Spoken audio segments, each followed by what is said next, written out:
রাজধানীর বাংলা একাডেমি ও সোহরাওয়ার্দী উদ্যানে বসেছে বাঙালির প্রাণের এই বইমেলা।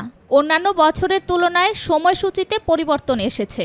বিকেল গড়াতেই স্টলগুলোতে ভিড় বাড়ছে, তবে দিনের বেলায় উপস্থিতি তুলনামূলক কম। রোজার পর টায়ার্ড থাকে, তাই সেরকমভাবে আসা হয় না। আই হোপ সামনে জমে উঠবে আরো। এবার প্রথম আসতাম, সেই হিসেবে ভালোই লাগছে।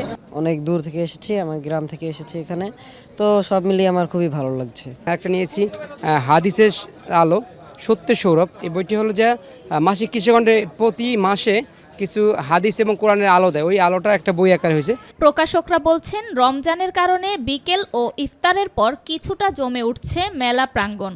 নতুন বইয়ের মোড়ক উন্মোচন, কবিতা পাঠ আর আড্ডায় প্রাণ ফিরে পাচ্ছে মেলার স্টলগুলো।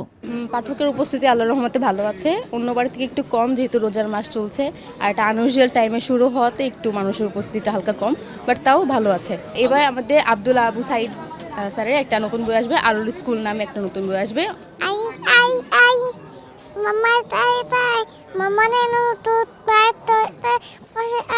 আম পাতা জোড়া জোড়া মারবো চাবুক চড়বে বোরা, ওরে বুবু ছড়ে যারা আজকে আবার পাগলা গোড়া খেপেছে, চাবুক চড়ে মেরেছে।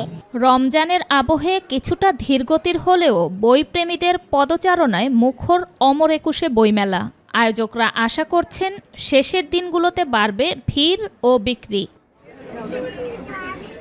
শবনম অবনী, মাই টিভি, ঢাকা।